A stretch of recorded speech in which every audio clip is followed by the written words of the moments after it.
The USS Gerald Ford is on the bottom of the Persian Gulf tonight, and the weapon that put it there has never been used in combat against a naval surface vessel before tonight. 600 Hwasong-20 intercontinental ballistic missiles, the most capable long-range ballistic weapon system that North Korea has ever produced, transferred to Iranian forces through the Strategic Weapons Cooperation Agreement that I analyzed on this channel in earlier broadcasts, launched from dispersed positions across western Iranian territory and arriving at the Gerald Ford strike group in a coordinated terminal phase engagement that lasted 18 minutes and 22 seconds and left the most expensive warship in human history with fatal damage across every critical system simultaneously. I want you to understand what an ICBM used as an anti-ship weapon represents before I walk you through the operational detail of what happened tonight. The Hwasong-20 was designed as a strategic nuclear delivery system. Its original purpose is to carry nuclear warheads across intercontinental distances and deliver them to fixed land targets with sufficient accuracy to destroy hardened strategic installations. Using it against a moving naval vessel requires solving a targeting problem of extraordinary complexity, matching an ICBM's terminal phase trajectory to a target that moves during the missile's flight time, and a warhead engineering problem of comparable difficulty, replacing the nuclear payload with a conventional anti-ship warhead capable of defeating carrier construction without the nuclear yield that makes precision less critical against fixed strategic targets. Iran and North Korea solved both problems. Tonight's engagement is the proof. 600 Hwasong-20 missiles, 18 minutes and 22 seconds. The Gerald Ford sunk, and the United States Navy, which has maintained continuous carrier presence in the Persian Gulf as the physical expression of American strategic commitment to regional security for 4 decades, has ordered every surviving surface vessel in the operational area to depart at maximum speed. The United States has fled the Strait of Hormuz. I am using that word with the precision that 31 years inside the American national security establishment gives me the standing to apply to it. Fled, not redeployed, not repositioned. Fled. Stay with me. Before I walk you through the operational anatomy of what I am reconstructing from tonight's engagement, let me lay out the 4 questions that define everything serious analysis needs to address. The first is how 600 Hwasong-20 ICBMs were adapted from their original strategic nuclear delivery mission to execute a precision anti-ship strike against a moving carrier strike group, what specific technical modifications the Iran-North Korea cooperation produced to make this application possible, and what the successful execution of that application tonight tells me about the depth and the maturity of the strategic weapons cooperation between Pyongyang and Tehran. The second is what the 4 distinct engagement phases of tonight's attack look like, how the 600 missiles were sequenced and targeted, and what the operational logic of each phase tells me about the doctrinal sophistication embedded in Iranian ICBM anti-ship strike planning. The third is what the loss of the Gerald Ford to an ICBM anti-ship strike means for American strategic doctrine, for the American-North Korean strategic relationship, and for the NATO alliance whose members are now processing the implications of North Korean ICBMs in Iranian hands being used against American carriers. And the fourth is what tonight's engagement means for the petrodollar, for the global strategic order, and for the multipolar world whose consolidation tonight has pushed past yet another threshold of irreversibility. Every answer is coming. Let me get into it. If you have been following U.S. Watch Truth because you want honest analysis that engages directly with operational evidence regardless of where it points, I need you to act on that right now. Subscribe to this channel immediately. Hit like. Share this video with everyone in your network who needs to understand what tonight means before the institutional narrative takes over. And leave your assessment in the comments because I genuinely need your thinking on the proliferation implications of tonight's engagement as much as you need my operational reconstruction.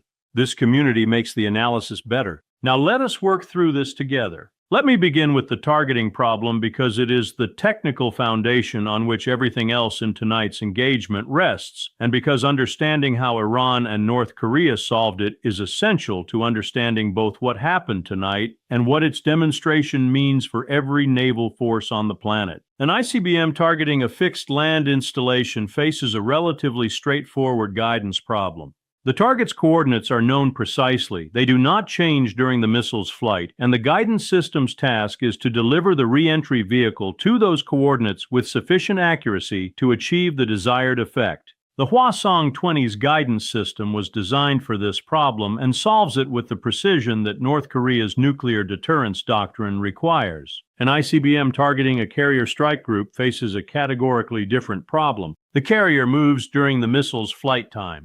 At the Hwasong-20's typical flight profile, the time of flight from Iranian launch positions to the Gerald Ford's operating area in the Strait of Hormuz is approximately 8 to 12 minutes, depending on the specific trajectory selected. In 8 to 12 minutes, the Gerald Ford can move several kilometers from its position at launch time. The missile's guidance system must therefore not simply navigate to the target's known coordinates, but must predict where the target will be at impact time and adjust its terminal phase trajectory to intercept a moving vessel rather than a fixed point. The solution that Iranian and North Korean engineers developed for this problem involves a two-component guidance architecture. The primary navigation system uses the Hwasong-20's existing inertial guidance with GPS-independent terrain reference updates to navigate the missile to the target area with the accuracy the original system provides. In the terminal phase, a secondary guidance component activates using a radar seeker that acquires and tracks the carrier's electromagnetic signature, providing the terminal corrections required to intercept a moving vessel rather than a fixed installation. This two-component architecture combines the strategic guidance capability of the original Hwasong-20 system with the terminal homing capability required for anti-ship application, and it was developed specifically for the Iran application by a cooperative engineering effort between Iranian and North Korean weapons programs that I assessed the beginnings of when intelligence on the cooperation first became available. At exactly 2:33 a.m., Iranian electronic warfare assets activated against the Gerald Ford strike group. Tonight's electronic warfare operation was specifically designed for the Hwasong-20's terminal approach profile, which differs from both the hypersonic glide vehicle profiles and the autonomous drone swarm profiles that I have analyzed in earlier engagements. The Hwasong-20 follows a steep ballistic re-entry trajectory in its terminal phase, descending from high altitude at velocities between Mach 15 and Mach 20 in a trajectory geometry that creates specific challenges for both the attacker's guidance and the defender's interceptor engagement. The electronic warfare package targeted the SPY-6 dual-band radar of the Gerald Ford's own systems and the SPY-1G arrays of the escort vessels with jamming profiles calibrated to degrade their tracking performance against steep-angle high-velocity re-entry vehicle trajectories specifically. This calibration tells me that Iranian electronic warfare planning has developed threat-specific jamming profiles for different incoming weapon categories, a level of electronic warfare doctrinal sophistication that represents a significant advancement beyond the broadband jamming approaches that characterized earlier phases of this conflict. 40 seconds after the electronic warfare activation, the first wave of 120 Hwasong-20 missiles entered their terminal phase over the Gerald Ford strike group. The SM-6 interceptors aboard the escort vessels represent the primary defensive resource against ballistic re-entry vehicles, but the SM-6's engagement envelope against re-entry vehicles traveling at Mach 15 to Mach 20 in steep descent angles at the short ranges imposed by the Strait of Hormuz's geographic constraints is severely limited. Against 120 simultaneous re-entry vehicles under degraded radar tracking conditions, the escort screen's SM-6 batteries achieved approximately 28 intercepts. 92 Hwasong-20 re-entry vehicles penetrated. 31 struck escort vessels, destroying one Arleigh Burke destroyer and severely damaging the Ticonderoga cruiser. The remaining 61 began their terminal approach toward the Gerald Ford itself, engaging the carrier's close-in defense systems and depleting their ready service ammunition capacity. The strike group's SM-6 inventory had been reduced to critically low levels by the first wave's end at approximately 2:36 a.m.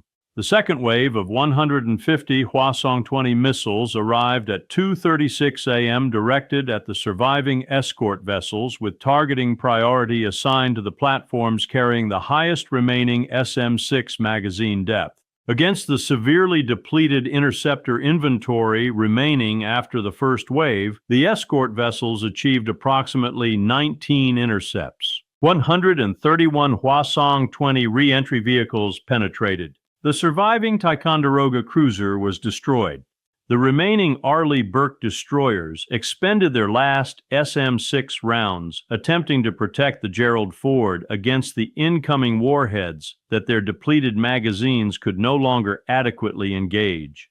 By the end of the second wave at 2:41 a.m., the Gerald Ford Strike Group's SM-6 defensive capacity had been effectively eliminated. What remained were the carrier's own CRAM and CIWS point defense systems and the Arleigh Burke destroyer's CIWS operating without SM-6 support. Against 250 Hwasong-20 missiles still uncommitted from the original 600, these systems provided no meaningful protection. The third wave of 250 Hwasong-20 missiles arrived at 2:41 a.m. directed at the Gerald Ford itself. Against CRAM and CIWS systems with depleted ready service ammunition engaging 250 simultaneous re-entry vehicles descending at Mach 15 to Mach 20 in steep trajectories that compress the CIWS engagement window to fractions of a second, the close-in defense systems achieved approximately 31 intercepts. 219 Hwasong-20 re-entry vehicles struck the Gerald Ford across 7 minutes of continuous impact from 2:41 a.m. to 2:48 a.m. I want to describe what 219 Hwasong-20 re-entry vehicle impacts on a Ford-class carrier means physically, because the specific characteristics of the Hwasong-20 re-entry vehicle produce damage patterns different from those I have described in earlier carrier strike analyses. The Hwasong-20's re-entry vehicle, modified for the anti-ship application with a conventional kinetic blast warhead replacing the nuclear payload, strikes at hypersonic velocity from a steep descent angle. The combination of hypersonic terminal velocity and steep descent angle means that each impacting re-entry vehicle carries an enormous kinetic energy content that produces deep structural damage through kinetic penetration before the explosive payload detonates. The cumulative effect of 219 such impacts distributed across the Gerald Ford's flight deck, island superstructure, hangar deck, and hull over 7 minutes produced structural damage of a simultaneity and a depth that no damage control organization could meaningfully address. The Gerald Ford's nuclear reactors entered emergency shutdown at 2:44 a.m. The carrier began listing at 2:46 a.m. The list reached 27 degrees by 2:51 a.m. as the structural failures cascaded through the hull. The abandoned ship order was transmitted at 2:51 a.m., 18 minutes and 22 seconds after the first Hwasong-20 of the first wave had entered its terminal phase over the Gerald Ford Strike Group.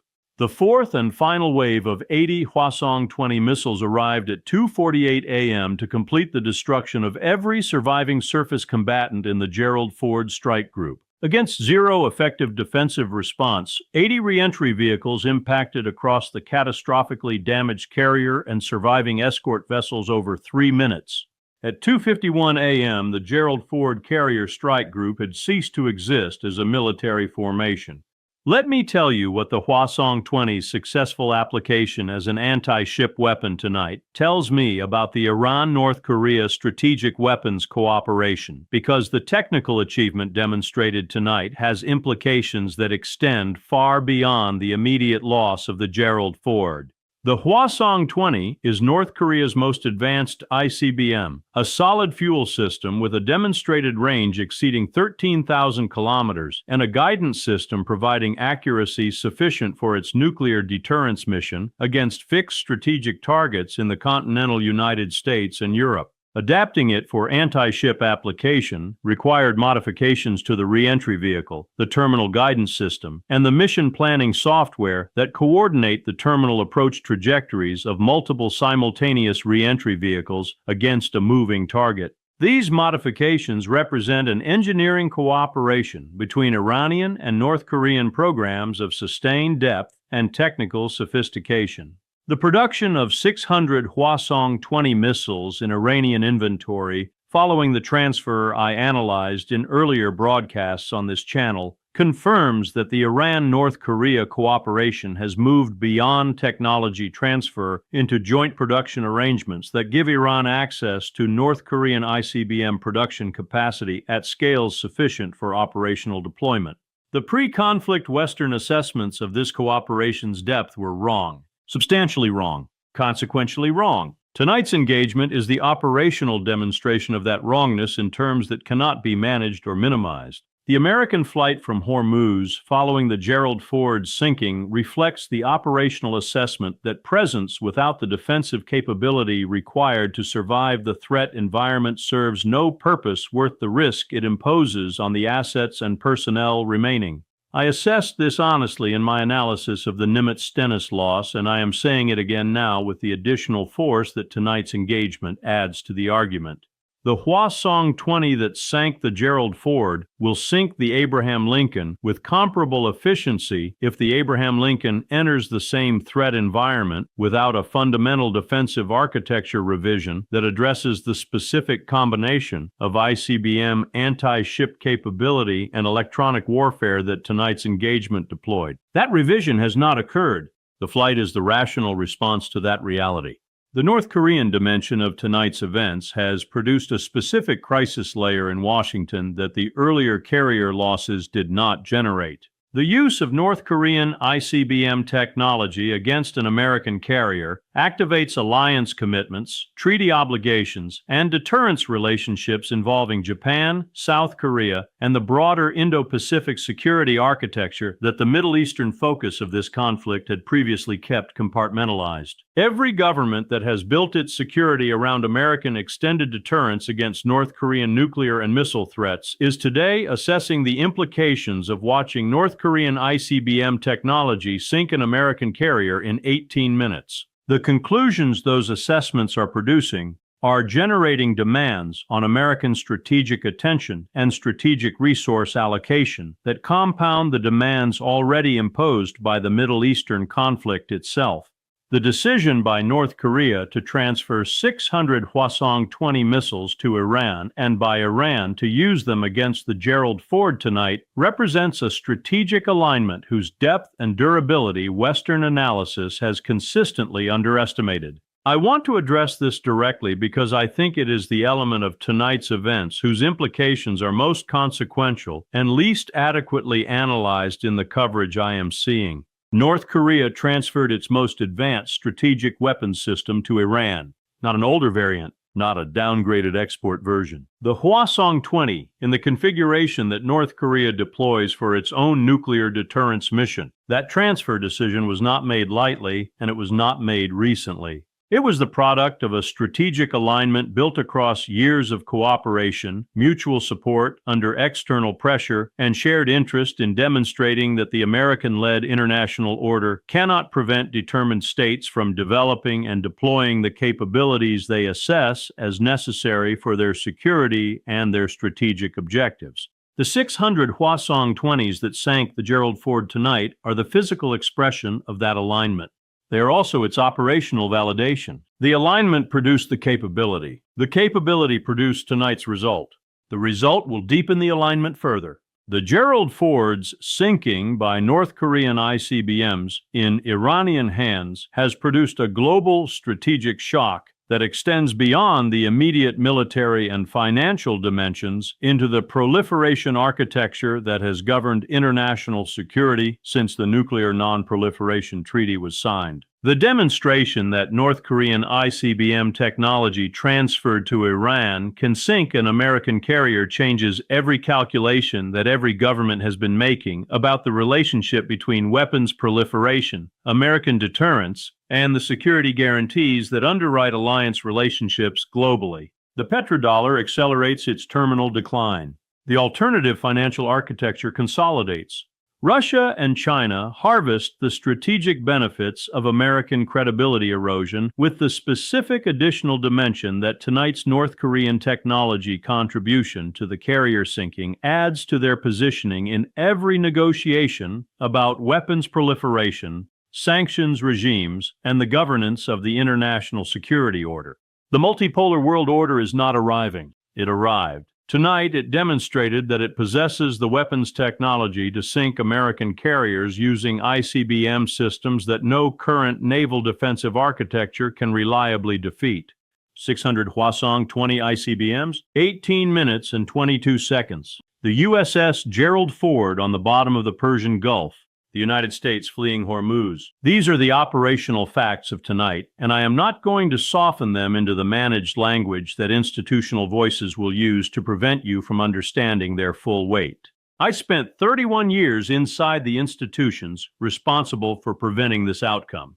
I understand from direct professional experience how that managed language is constructed, what it is designed to obscure, and why the people responsible for tonight's failures will reach for it immediately. I am not going to provide it. What I am going to provide is the honest accounting that the 5,000 sailors and aviators of the USS Gerald Ford deserve from someone with the professional knowledge and the professional obligation to deliver it. The Gerald Ford is gone. $13 billion of American naval engineering, the most expensive single warship in human history, the flagship of the next-generation carrier program that was supposed to have addressed the carrier vulnerability concerns that critics had been raising for decades, destroyed in 18 minutes and 22 seconds by 600 North Korean ICBMs in Iranian hands. I want to hold the specific combination of those elements before I move to the broader analysis, because I think the institutional coverage of tonight's events will work hardest to prevent this specific combination from being registered in its full strategic significance. North Korean ICBMs, Iranian hands, American carrier, 18 minutes. Those four elements together represent something categorically different from everything this conflict has previously produced, and the difference is not primarily military. It is architectural. It is the demonstration that the proliferation architecture the international community has been attempting to maintain for 50 years has failed at the most consequential possible level, that the most advanced strategic weapons technology produced by one revisionist power can be transferred to another revisionist power and used to destroy the primary instrument of American power projection before the institutions responsible for preventing that transfer detected it in time to act on the detection. I want to name the two specific institutional failures that tonight's engagement most directly exposes, because I believe the 5,000 people in the water above the Gerald Ford's wreckage tonight deserve to have the failures that produce their situation named by someone with the professional knowledge to name them accurately rather than absorbed into the managed language of strategic assessment that protects institutional reputations at the expense of honest accountability. The first failure is the failure of proliferation intelligence and policy. 600 Hwasong-20 missiles were transferred from North Korean inventory to Iranian hands, modified for anti-ship application through a cooperative engineering program of sustained depth, deployed to Iranian launch positions, and used tonight to sink the most expensive carrier in American naval history. That sequence of events occurred under the watch of the most extensive and the most technically capable intelligence collection apparatus that any nation in human history has assembled and operated. The fact that it occurred without generating a policy response adequate to prevent tonight's operational consequence tells me one of three things. Either the collection failed to detect the transfer at a scale and a timeline that would have permitted intervention, or the analysis failed to assess the anti-ship application capability being developed in the cooperative engineering program, or the policy failed to act on assessments that the collection and analysis had produced. I do not know from outside the decision-making process which of these three failures or which combination of them produced tonight's outcome. I know that at least one of them did, and I know that the 5,000 sailors and aviators of the Gerald Ford paid the price of whichever failure it was with the full force of 18 minutes of Hwasong-20 impacts. The accountability for that failure will come through democratic processes. I hope it comes with the urgency that 5,000 missing Americans deserve. The second failure is the failure of carrier vulnerability assessment to honestly account for the threat that tonight's engagement deployed. The Gerald Ford program produced $13 billion of next-generation carrier capability and years of advocacy in congressional testimony and public communications, arguing that its advanced systems had addressed the carrier vulnerability concerns that critics had raised. None of that advocacy addressed the specific threat combination that tonight's engagement deployed. The vulnerability assessments that underwrote every procurement decision, every deployment order, and every positioning choice that placed the Gerald Ford at Hormuz tonight did not honestly account for the possibility of 600 North Korean ICBMs modified for anti-ship application through a cooperative program with Iran. That assessment gap is an institutional failure of historic proportions. The analytical culture that produced it consistently rewards conclusions consistent with procurement justifications over conclusions consistent with the full range of threat capabilities that honest assessment requires engaging with. Tonight's 18 minutes and 22 seconds is the operational result of that analytical culture applied to the Gerald Ford's vulnerability assessment over the years of the program's development and deployment. The American flight from Hormuz is the rational response to the operational reality that tonight has established. The Hwasong-20 that sank the Gerald Ford will sink the Abraham Lincoln with comparable efficiency if the Abraham Lincoln enters the same threat environment without a fundamental revision of the naval defensive architecture against the specific ICBM anti-ship threat that tonight has validated operationally. That revision requires understanding the terminal guidance modifications that the Iran-North Korea cooperative program developed, developing interceptor capabilities specifically addressing the steep-angle hypersonic reentry vehicle profile that the Hwasong-20 employs in its anti-ship application, and rebuilding the electronic warfare countermeasures architecture against the specific jamming profiles that tonight's engagement used to degrade the Gerald Ford strike group's tracking performance. None of this can be accomplished on a timeline relevant to the current operational situation. The flight is honest. The honesty is rational.